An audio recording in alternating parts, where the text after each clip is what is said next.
welcome to the Dream Journal from the studios of KSQD in Santa Cruz. The Dream Journal is a weekly show where we explore the power of nighttime dreams through conversations with dream experts and with you. But is it the morning? Here is ancient wood. In the words of Carl Jung, who looks outside dreams, who looks inside awakens.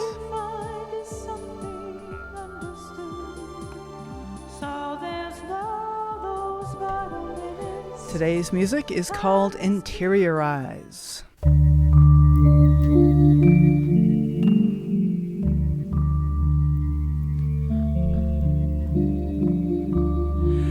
Guide your dreams with the power of thought and intention. Explore creativity, healing, sex, grief, and the nature of time and space.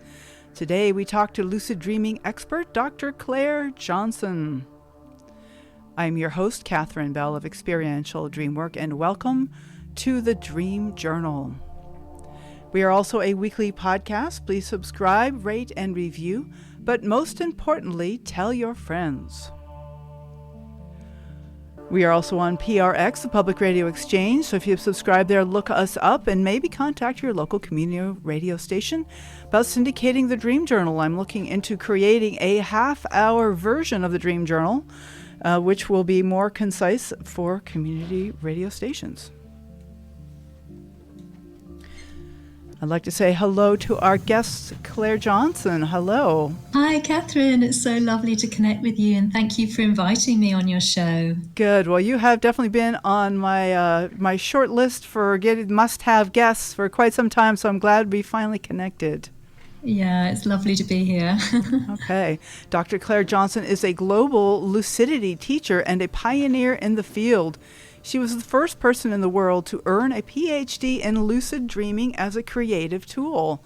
Past president of IASD, she founded Deep Lucid Dreaming video courses and has written 7 dream books. Not several, but 7 dream books. So, you can find Clare Johnson at deepluciddreaming.com. She has video courses and links to all of her various books.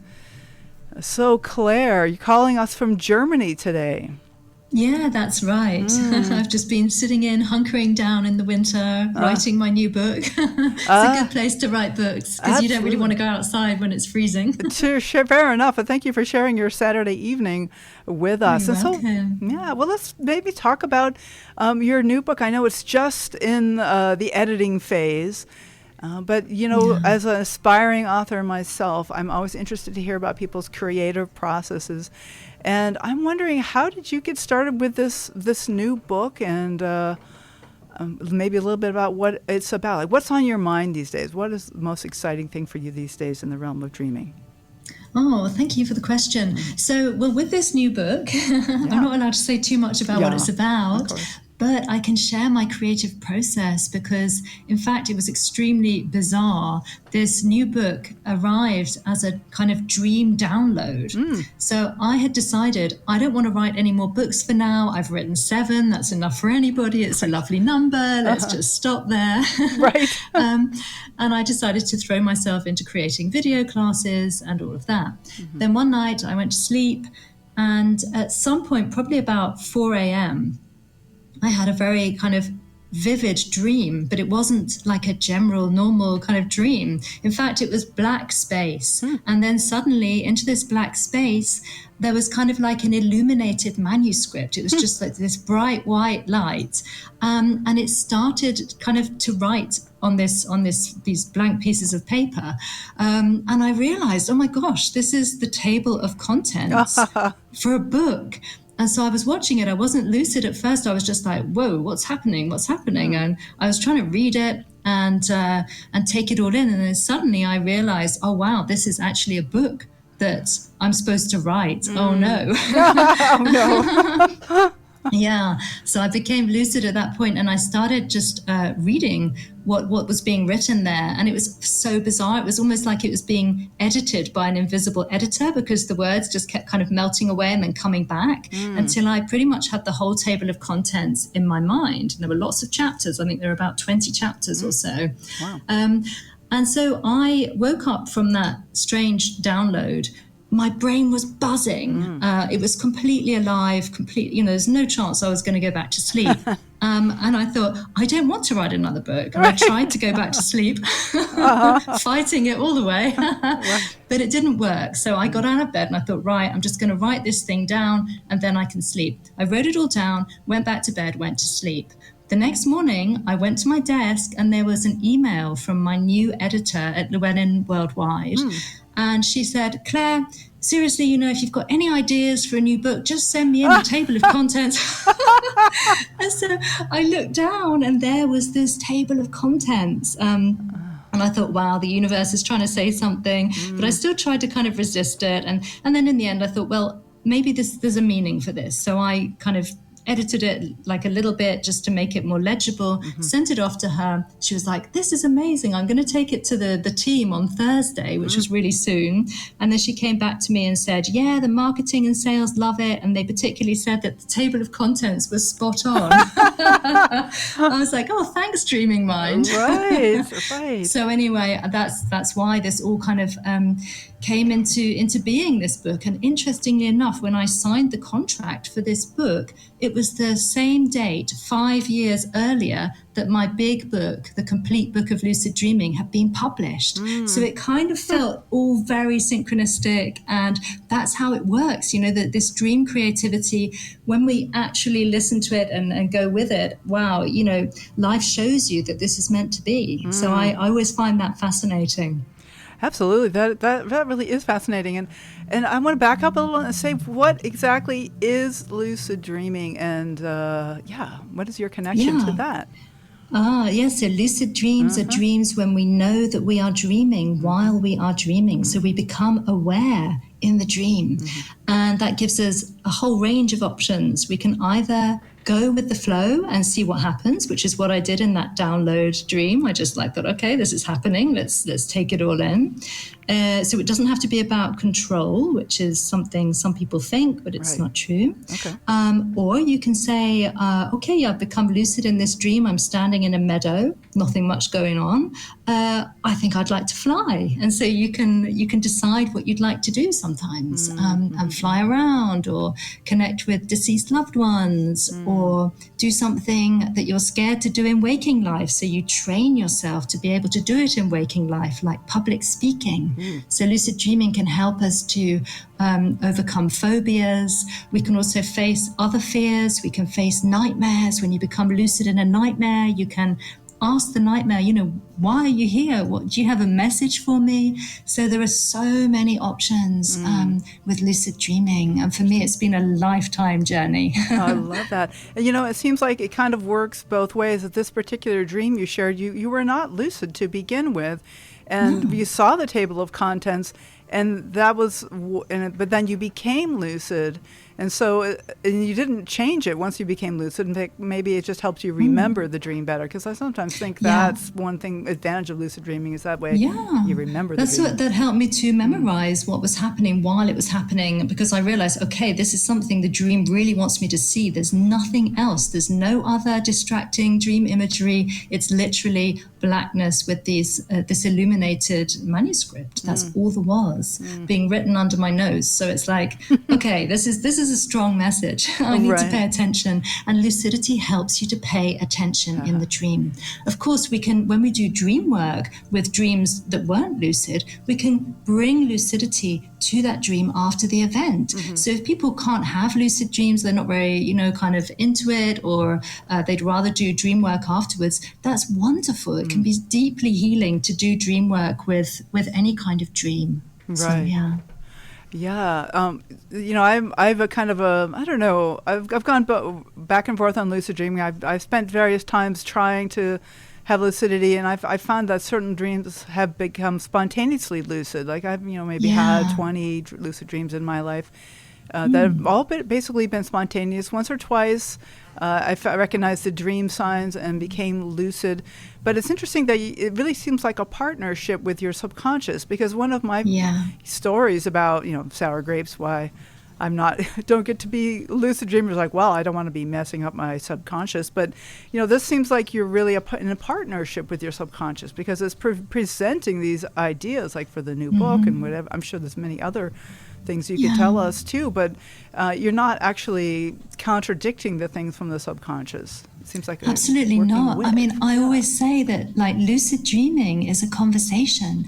Why? Because all dreams are thought responsive environments. That means they react to our thoughts, intentions, our expectations, our emotions. And so we're in a conversation, whether we like it or not. When I was doing PhD research into lucid dreaming, one of the experiments I did was I tried not to influence anything in my lucid dream. So I became lucid in a forest, and I thought, okay, yep, I'm lucid, right? I don't want to influence anything. I'm going to think very quiet thoughts. Try not to think at all, which is almost impossible. So I tried not to think, and I just wanted to watch the scene, observe it. And as I looked around, I saw a red buttercup, and I thought, oh, buttercups are usually yellow. And I thought, well, anyway, I'm not going to think about that. I'm just going to, look away. And I looked at the leaves. And then the next moment I looked back, and guess what? What?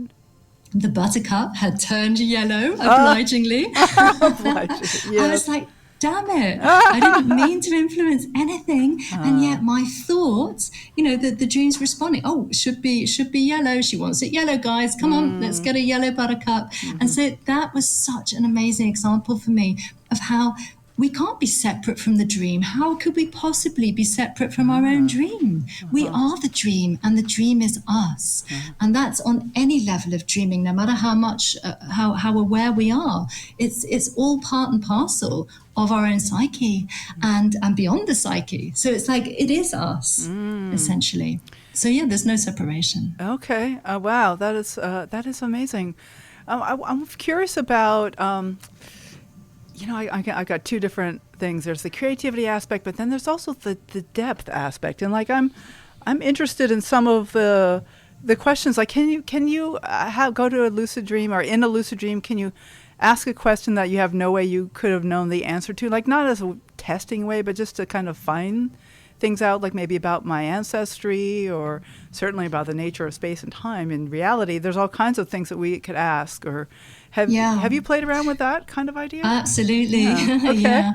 You can tap into a deeper knowing in lucid dreams. And let me just be clear. It's not just in lucid dreams that you have access to this knowledge. It really isn't. You can actually access this knowledge in any state of consciousness, but it's easier in the dream state because we let go of our usual ideas of what reality is. It's much easier to release that in a lucid dream state or in a waking trance state, for example.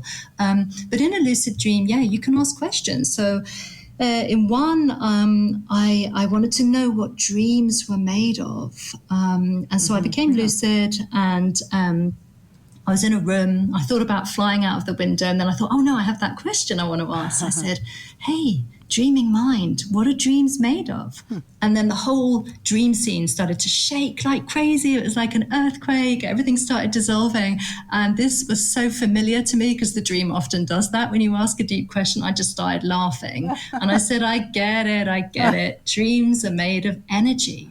And then I said, so answer me this. What is energy made of? And then everything in the dream calmed down. There was no more shaking. And all of a sudden, it was so beautiful. There were all these chains of interlocking light, beautiful luminosity, and they started interconnecting in these intricate patterns, and everything became luminous and light. And I said, oh, wow, I get it. Energy is made of light. And then I woke up from that dream with the understanding that we are all made of light. That was my takeaway from the dream. Yeah, and I didn't expect that. I wasn't thinking about it. I hadn't, I just asked the dream, and that's what happened on that occasion. Wow, that is interesting. That's like Einstein's famous E equals MC squared. But the light is in there. The light is like an integral part of what all of matter is.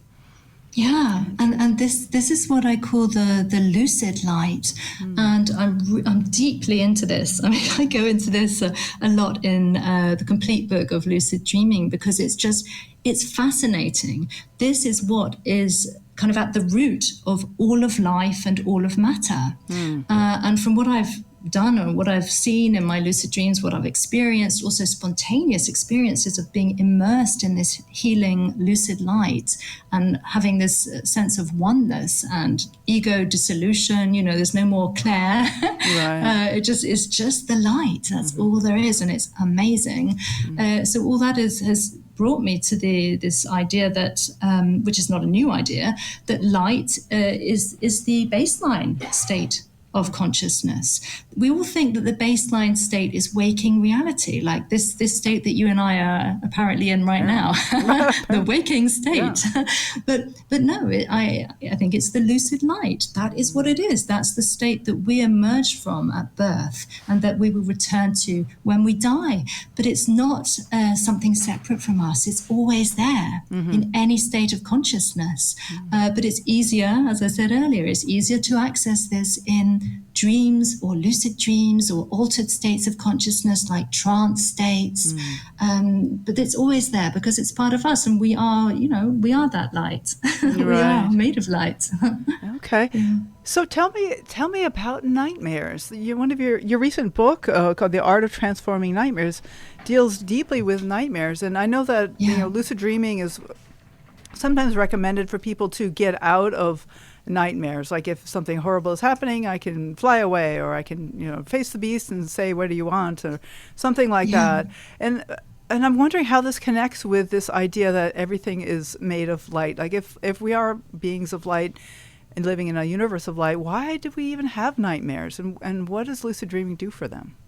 Yeah, well, so why do we have nightmares? Because healing is needed. A nightmare is basically an unfinished healing dream. That is my take on nightmares. We wake up often at the moment of greatest fear or panic. And when we work with that nightmare, when we've woken up from it, or when we become lucid and work with it while it's actually happening, we are able to bring healing to that dream. Nightmares are gifts, in my view. I know that they're pretty grim sometimes, but I have worked with many people whose life has been basically destroyed by nightmares. There are people who have like up to 10 nightmares a night. Can you imagine? And then imagine when you wake up after that terrible night, the kind of state you're in when you go through your day. You're a mess, complete mess, and your life becomes a mess. So it can become a very vicious circle. But when we get to the root, to the heart of these nightmares, and we're able to understand what the message of that nightmare is, or what past trauma it might be referring to, or a current toxic relationship, or whatever it is, ancestral healing that's needed, then we are able to go in there and bring our lucidity to it, whether we're awake, doing waking dream work, or whether we get lucid in that nightmare, to find out, what's this about and what can I do to change it? What does this need? And it's interesting that you mentioned this in connection with light. There's one example of a very experienced lucid dreamer who had a really horrible figure show up in a dream. And it was this figure that was hunched, and it was in a corner, and she couldn't see its face, but it really scared her. And she became lucid looking at it. And because she's very experienced, she knew that, she needed to find out who this figure was. She needed to go and approach it and look into its face, but she didn't want to, but she sort of did it anyway. So she approached this figure that was crouched and very strange and all kind of like falling apart. And she looked into its face. And in fact, she was amazed, because instead of seeing this ugly, horrible, frightening face, she said it was pure, brilliant light. It was just this amazing light. And she looked into this face of light, and felt the most complete and utter love and acceptance. Oh, wow. So yeah, they can transform spontaneously when we're lucid and when we say, okay, I'm going to face this, I'm going to do it. So sometimes all we need to do is acknowledge the fear and be willing to face it for it to transform spontaneously. And these things happen as well when we do waking dream work. I have many techniques, obviously, in the art of transforming nightmares. But one of my main techniques, which has also helped people who have had like loads and loads of nightmares every night, is simply lucid writing. All you do with that is you take your nightmare and you sit down calmly, you get yourself into a very relaxed state. Imagine yourself covered in golden light so you know that you are safe doing this dream work. And you go back into the nightmare mentally and just see where healing is needed, or ask for information about the nightmare.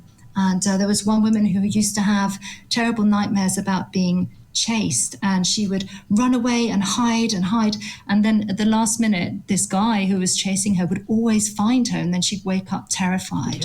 And this was a woman who had a history of abusive people, like her father, and then later her boyfriends were abusive to her, so understandably she was very frightened.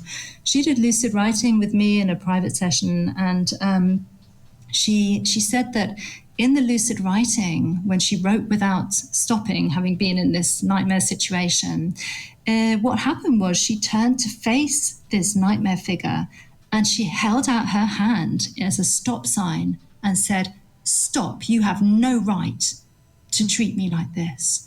And that was so powerful for this woman who had always been like in a victim role because of these awful men in her life.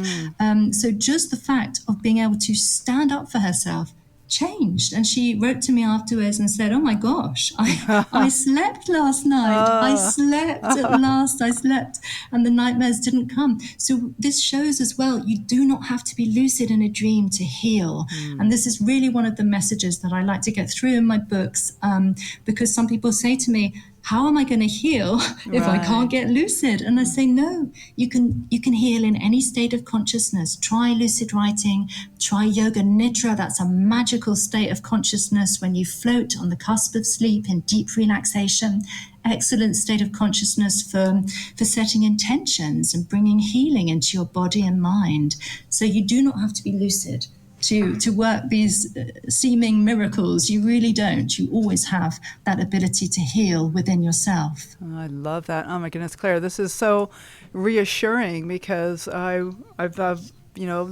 many of us have a difficult time with lucid dreaming, and we have the lucid dreaming envy, but these kind of lucid waking practices are also powerful, as I have discovered in my own practice and in my own personal work as well. I love the way you call that, this lucid living, this lucid light in the daytime, and bringing in the sense of safety, because as you say about the nightmares, they're healing dreams, but they're not finished.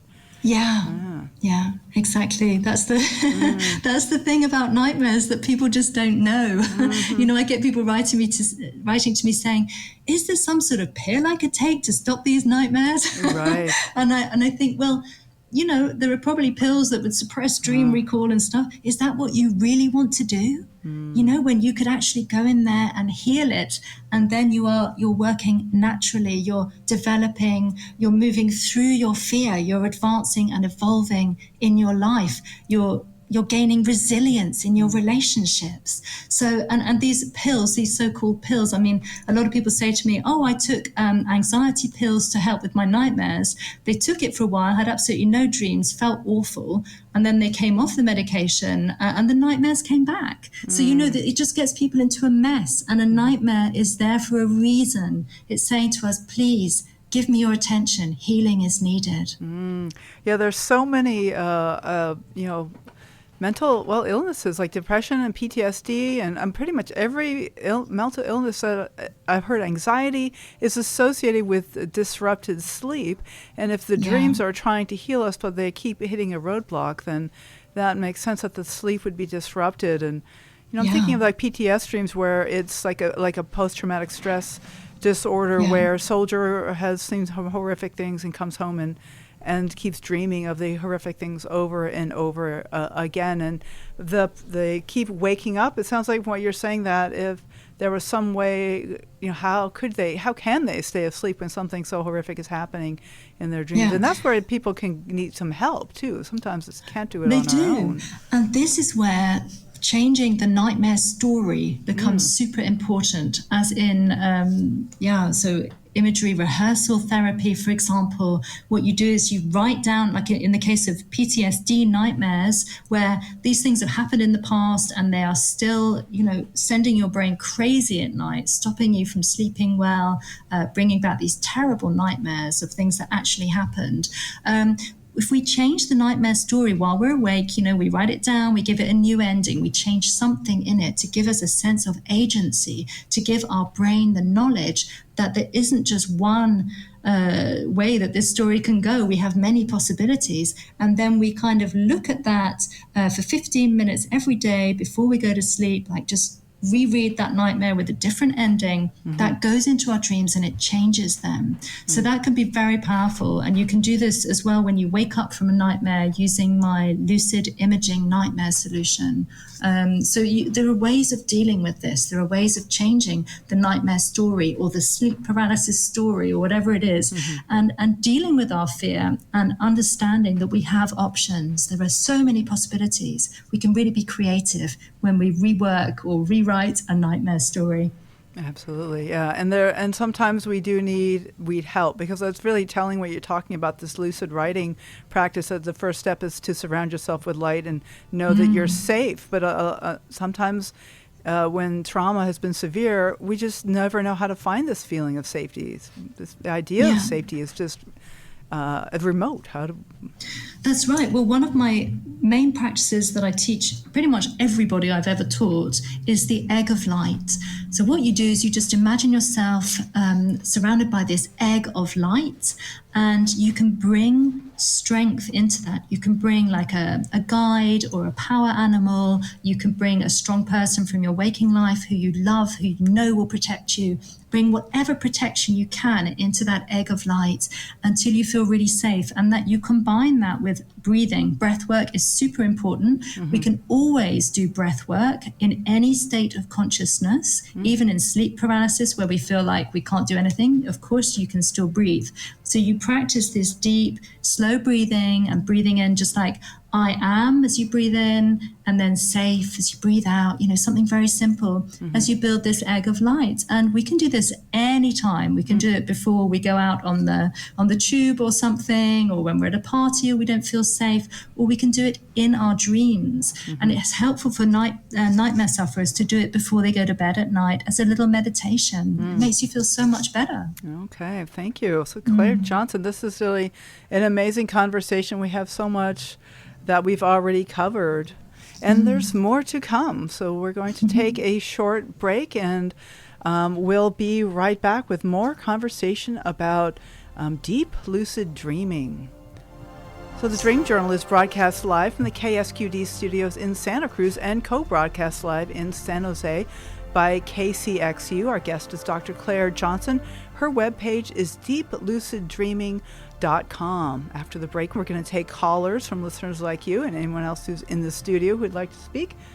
And then we will carry on. So we'll be right back.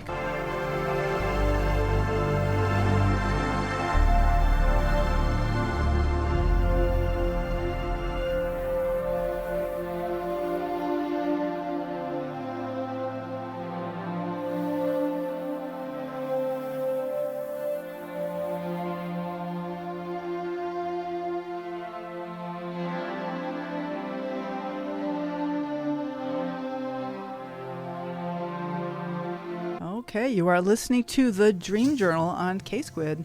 Now is the time to look into joining this year's IASD conference at the 13th Century Abbey in the Netherlands. It's June 8th through 12th. Go to asdreams.org, asdreams.org. And there we find out more information about that conference. Next week, we'll get to hear from Nikki James, founder of the Rising Wolf Collection. I promise it'll be her third time for luck. The Practical Magic of Dreaming, Dream Yoga, Dream Tarot, and the Creative Life, How to Live and Embody the Dream as a Daily Practice. Our guest today is Dr. Clare Johnson, and her webpage is deepluciddreaming.com. And please stay tuned for a discount on one of Clare's most popular classes. We'll give you the code at the end. You can also go to the episode page for more details, which will be out Monday at noon.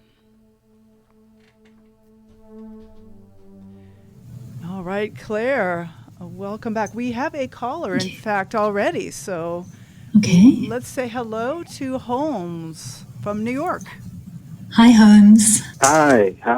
How you doing? Good. Thanks so much for calling, Holmes. How do you? What do you have for us today? Well, I just wanted to say that thank you for hosting this, and Dr. Clare, you have been very inspirational to me with your lucid dreaming, and and it's really been helping me. There's a particular dream that I had, and I wanted to share it with you. That'd be great. Please do. I was at a game. There was a black guy that I didn't recognize, and he was shooting a commercial with 3 of his sons. He said his sons were going to the NFL. I said to him, I don't know if this is real or if this is scripted. I can't tell. He was in a very playful mood. He was then saying it's a script, so it is real and scripted. They tell you what to do, and you have to make it your own. Huh. Then as the game went on, it was a basketball game, and the lights went off for a quick second. Then I asked him about his story, about his 3 sons. It was very loud, but he was telling me, and I said, it's loud in here. Mm-hmm. Before that, a lady came with a headset, and she was sharing his story with me, and they brought up a pastor. He said something about the pastor changing his life, and he was battling drinking. I turned to the left, and the pastor was there. He was a tall, dark-skinned man, and he introduced him to me. I shook his hand, but he held onto my hand. My hand was underneath his hand, and his other hand was on top of my hand, holding on to me firmly. Mm-hmm. He then started praying. I kept my eyes open, then he started crying. I felt as though he was crying out of joy and saw something in me that was powerful, and that he was crying that God was saving him. Mm. I then saw a spider on his head. It was a kind of a small tarantula-type spider. I was about to hit it away. I then told him, there's a spider on your head. It was like he became 2 people. And on the left of me, I was talking to him, and I was pointing to him on the right side of me, like, look, there's a spider on your head. The spider was looking right at me. Mm. It had a big eye right in the middle of his head and 3 little eyes to the right. It started getting bigger and bigger. I said, this spider is looking right at me. I had a feeling that the spider was going to jump at me.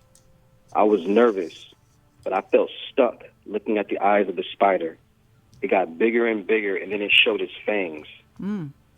Then the fangs looked like teeth, and it smiled.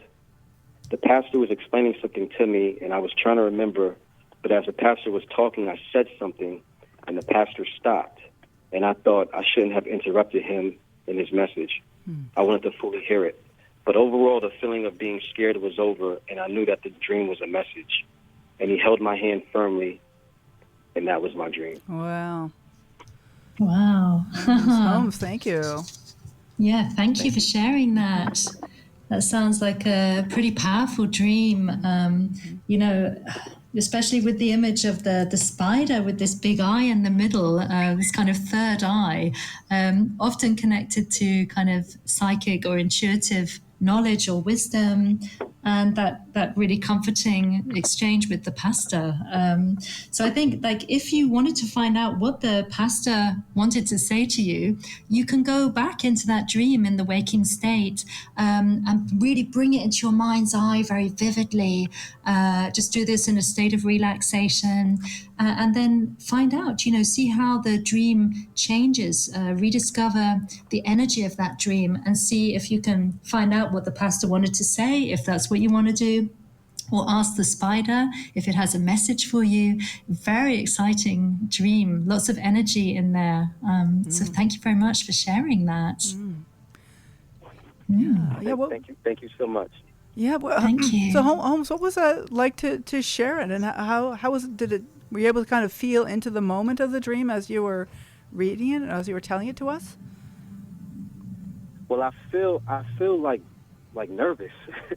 No, I don't know, just because I'm just on here. Not nervous in the sense of sharing with you, but just the energy of it. I know it meant something. Yeah. And since I've been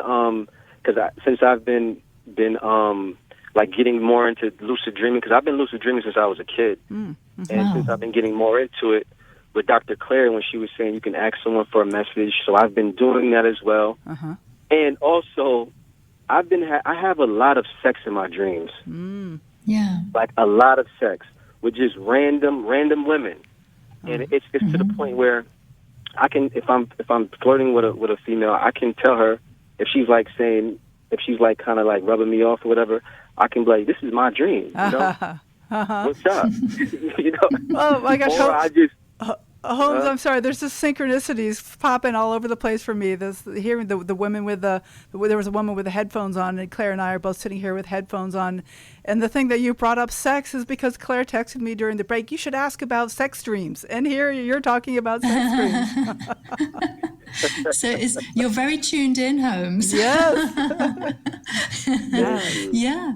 Yeah, we were talking about this before with Catherine. You know, it's one of the things that she said we should be talking about sex dreams because they're so common. And you know, sex is like this primal energy that we all have, and people get really embarrassed sometimes about sex dreams, or they find them bewildering, or they're kind of ashamed to share them and stuff. But you know, it's totally natural, and it's really wonderful to be able to explore sex in our dreams where we're free. We're not going to catch any STDs, Right?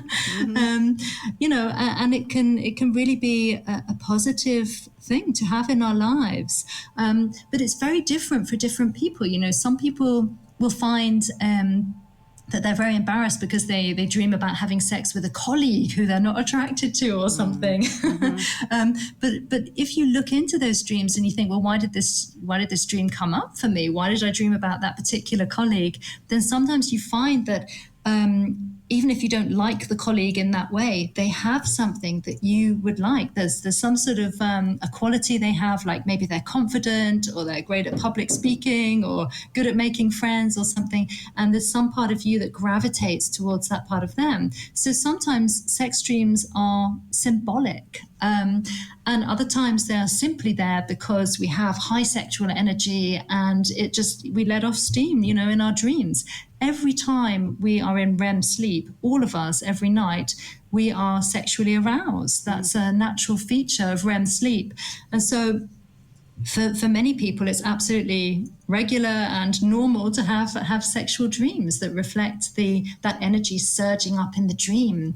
And a lot of people, in terms of lucid dreaming, they want to have sex with someone when they become lucid. And I remember, you know, Dr. Patricia Garfield, who is one of the founders of the International Association for the Study of Dreams, she's written a whole book about sexual energy in dreams and how it rises and what you can do with it. And it can also be a vehicle for spiritual awakening. And her book is called Pathways to Ecstasy. Really wonderful book.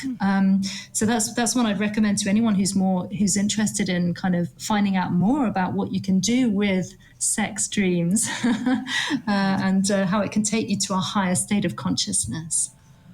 Yeah. Yeah, Holmes, how is this to hear some of this conversation? How's this for you?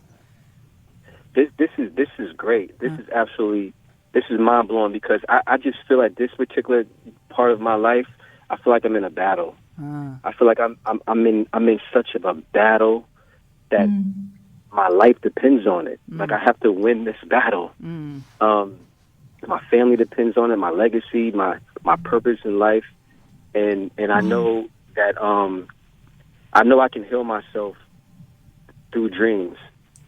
I know I can. Because just one more thing. When I was a kid, I used to have dreams about the ocean and whales in the ocean. And if I'm in the ocean, I get nervous. I get scared. Those used to be scary dreams for me. And I took massage therapy. And before the class, the teacher had us meditate. And she said, "Go to a happy place."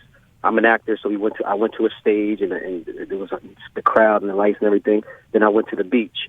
And then from the beach, I was on a big cruise ship. Then on the cruise ship, I was enjoying my life, hanging out. And then I started noticing all the blue water in the ocean. This was like a couple years ago. I started noticing all the blue water in the ocean. And then I was like, oh. Then the big cruise ship started getting smaller and smaller and smaller. Then I was in a little rocking boat, And I was like, oh, man, these whales are about to come get me. And then all of a sudden, I had a thought of, what if these whales are here to help me get to the other side? Oh, wow. Then I found this peace. I woke up out of that meditation. There was like probably 20 students in there all laying down. The lights were off. I woke up in that meditation screaming, I don't have fear of whales no more. I don't feel whales no more. And I was so excited about it. I've never had a bad dream about the ocean and whales and sharks and all that in the water ever again. Right. Well, that's a beautiful example of how a waking moment could really affect the dream and your entire life. And it was like by reframing what the whales are about. And I was hearing you saying that you feel like your life is a battle and it's a war. And I was noticing in the dream that there was a basketball game going on. So that's a kind of a competition, but it's not life and death in that way. You know, I'm wondering if there's a way of kind of reframing that so that your experience of life is not so stressful. Yeah. Just a thought, yeah. Yeah, I mean, it's this whole idea of having a battle and kind of linked in some way maybe to the sexual energy really makes me think of Kundalini energy and the way that we can actually bring this sexual energy up through the body, like through all of the 7 main chakras, from the root chakra at the base of the spine, right up to the crown chakra at the top of the head. And one thing you may want to try, Holmes, in your next lucid dream, when you're having some sort of sex dream, is just to focus on allowing that energy to rise up through all of the chakras, because it's very transformational to do this. If you feel ready to do it and you'd like to do it, it could be something that really helps your understanding. I've had these kind of experiences in lucid dreams before, and it's mind-blowing. I mean, and you wake up and your energy in your body is buzzing, like your whole body is buzzing.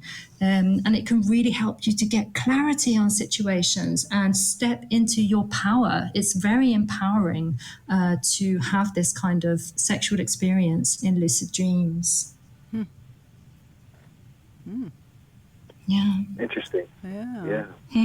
Holmes, I'm so glad you called. This has been great to be part of the conversation. Is there anything you want to add before we say goodbye? No. I just thank you again, and I'm in gratitude with you both. And this was a lovely experience to be able to share this, and I feel some healing already taking place. Good. And I'm going to look into the things that you said, Dr. Claire, and also the things that you said too, Catherine, about how to look different, try to find a different way of looking at things, and Right. I think that's what I needed today, and I Right. received it. So thank you. Well, blessings on your journey. You're on a path for sure. Thank you so much, Holmes. Thank you so much, Holmes. Thank you. All right. Oh, Claire, thank you. That was lovely. I'm so glad that Holmes called in with those amazing Very contributions. synchronistic. Yes, very synchronistic. Very synchronistic. Right. Wonderful. Yeah, I mean, you asked me earlier, Catherine, you were asking me about what's on my mind most with lucid dreaming these days. And one of the most wonderful and remarkable things in the recent kind of years has been when I'm when I'm dealing with people who have serious illness, like I've worked with stage 4 cancer patients, or physical disabilities like paraplegia. I mean, I've worked with several paraplegics who have wanted to talk to me about lucid dreaming, and it has been such an amazing journey to see how lucid dreaming can expand your horizons when you're very, very ill, battling something serious like cancer, or when you can't move most of your body, you know, from the neck down during the day. And it's been absolutely wonderful to see that healing can really take place in these situations. So if you're paraplegic, for example, you can go flying or snowboarding in your dreams, in your lucid dreams. You can ask to have those experiences and have a very, very realistic experience. It feels like you're actually there doing it. And this can really bring hope to a person who's having a very difficult time in their waking life, and kind of just add to their life in so many ways. In terms of cancer patients, there's healing that can take place in lucid dreams and other states of consciousness, of course, but it can be wonderful just to have that freedom from your physical body. So that's been really on my mind, seeing the way that it can be a boon for their consciousness. Yeah. Glad to bring that. Well, we actually have another caller. We only have a short time, but I want to say hello to the caller. Hello? John. Oh, it's John? John. Hi, John. Where are you Hi. calling from? I'm calling from Santa Cruz. Oh, great. Okay. Oh, John, thanks for calling in. I think you've called in before. So we just have I a did. few minutes left. I wonder if you have Okay. anything, what you'd like to add to the conversation. Well, I was going to call about lucid dreams, Yes. but then I heard your last caller, and I too have those sexual type dreams, and I will understand that. Okay, there's possible sex with this person, and then I kind of drift out. So am I awake or am I asleep? Oh, I'm asleep, so I'm going to go back in and have sex with that person. Right. Well, you get more hours of sleep that way. That's great. Yeah, but what I was calling about is I was asleep at about 10 o'clock this morning, and I had the radio on, and I was dreaming that I wanted to make a phone call, and there were too many people talking. I couldn't get to any place that I could get without hearing people, and then I kind of drifted out, and I go, oh, I'm asleep and I'm dreaming, and that's the radio. And I was wondering, how is there any explanation, or how does that happen? Does it go to REM sleep or what? You mean like with the things from the outside come into your dreams? When they come into the dreams, but then you drift out, you go, oh, I'm dreaming, and then go back into the dream. Yeah, that's really quite a common thing, actually, just drifting in and out of a dream. And that's a gorgeous thing to be able to do. You just sort of surf in and out of awareness. And it's very natural as well that external noises will come into our dreams. And actually bodily sensations will also come into our dreams. Often they're turned into streams of symbolic imagery. Like if you need the bathroom, then you might dream that you're hunting for a bathroom everywhere. Or if you're too hot while you're asleep, you might dream that you're in a desert, you're really looking for water. And this ability to go in and out of a dream, that would be when you're in a kind of REM sleep phase. So your brain's really active, yet your body's asleep.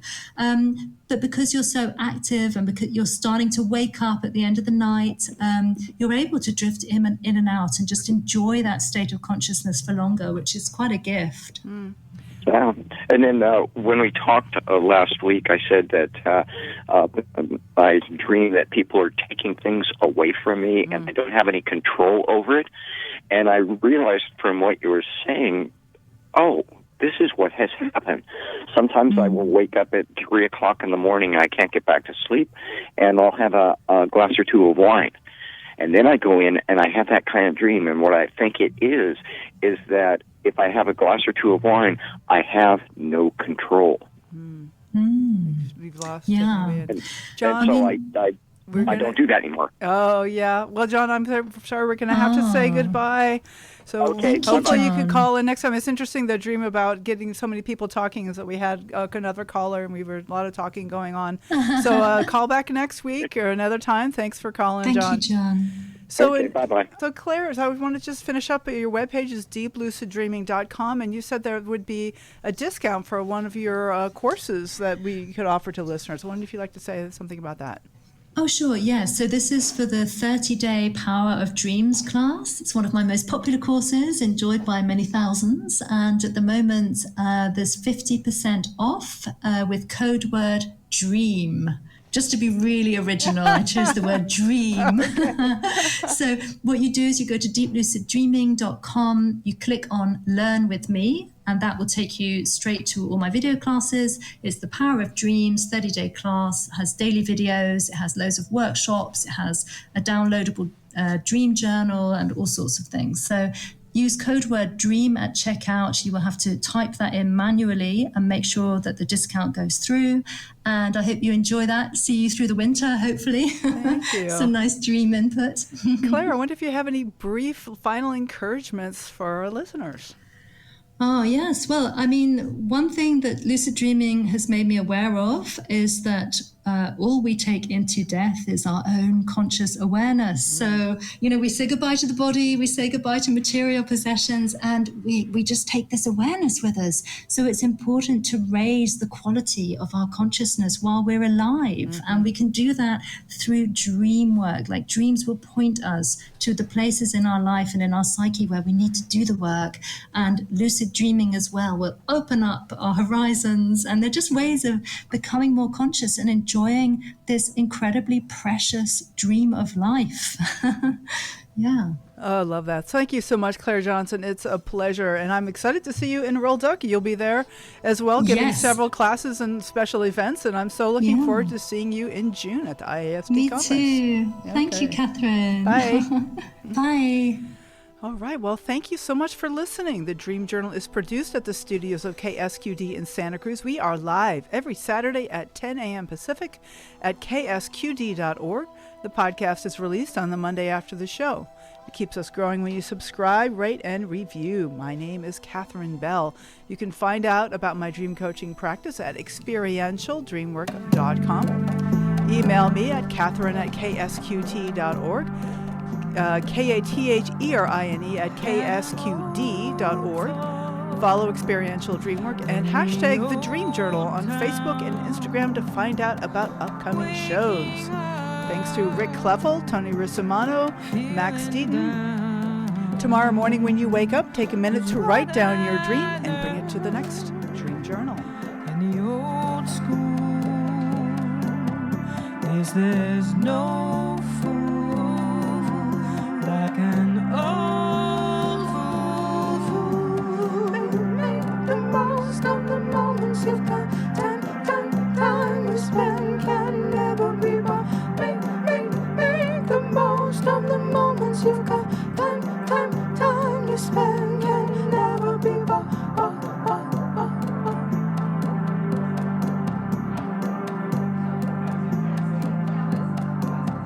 On the high street in a low mood, walking slow